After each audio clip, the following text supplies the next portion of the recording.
দর্শক, আমরা এই মুহূর্তে অবস্থান করছি হচ্ছে লালমনিরহাট জেলার কালীগঞ্জ উপজেলার হচ্ছে কাকিনা ইউনিয়নের গোপাল স্কুলে ভূতরে নিয়োগের বিষয় নিয়ে সরাসরি আমরা এবং যুক্ত হব একজন ভুক্তভোগীর কাছে।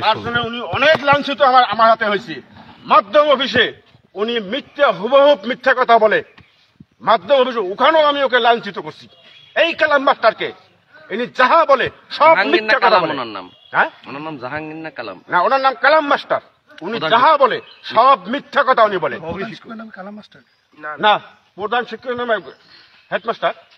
আচ্ছা, আপনাদের না জানে কয়জনকে আমি দেখতেছি দুইটা মহিলা। প্রধান শিক্ষকের নাম কি? জাহাঙ্গীর। জাহাঙ্গীর নাম, মানে কালাম মাস্টারটা কি তাহলে? এখানে মাস্টারই সহকারী মাস্টার। ওনার সাথে আপনার দ্বন্দ্বটা কি নিয়ে তাহলে? উনি হেডমাস্টার না যায়, উনি নিজেই যায়। হেডমাস্টারের যে জায়গায় কর্তব্য যাওয়ার সে জায়গায় হেডমাস্টার না যায়, উনি নিজেই যায়। মানে ওনাকে দিয়েই সব কাজ, ওনাকে দিয়েই সব কাজ উনি হাসিল করতেছে।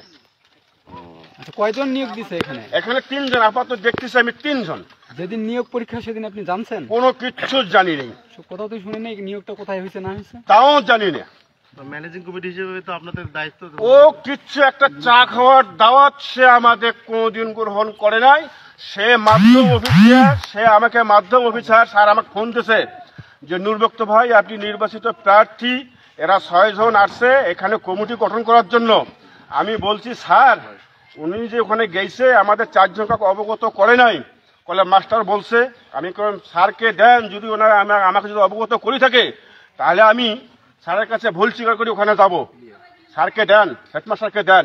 উনি বললো যে হেডমাস্টার এই মুহূর্তে নামি গেল। তখন আমি বললাম যে স্যার উনি আমাকে কোনো অবগত করে নাই, আমরা 4 জন যাই নাই, আপনি ওই ইয়েতে না লিখে দেন 4 জন, আর আপনি উপস্থিত না পাইলে আপনি না লিখে দেন। আর ওরা 6 জন গেছে, আপনি 6 জনই লিখে দেন। এই 6 জন দিয়ে উনি কমিটি গঠন করছে স্কুলের। আমাদের নির্বাচিত প্রার্থীকে 1 টাকা উনি লাগে নাই।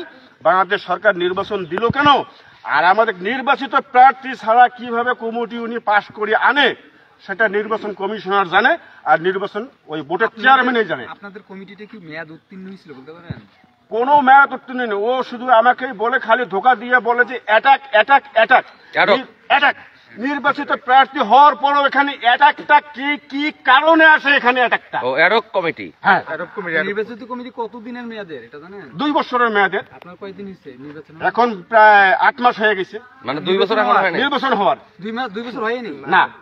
আপনি যে জিতছেন সেই কাগজপত্র আছে আমার কাছে? এমন কোন কাগজপত্র আমার কাছে জিল্লা আল্লাহর রহমত আছে। একটা উপকার করেন, আপনি আপনার ওই মামলার কাগজটা আর আপনি নির্বাচন যে জিতছিলেন সেই কাগজটা এনে দেন। আপনি কথা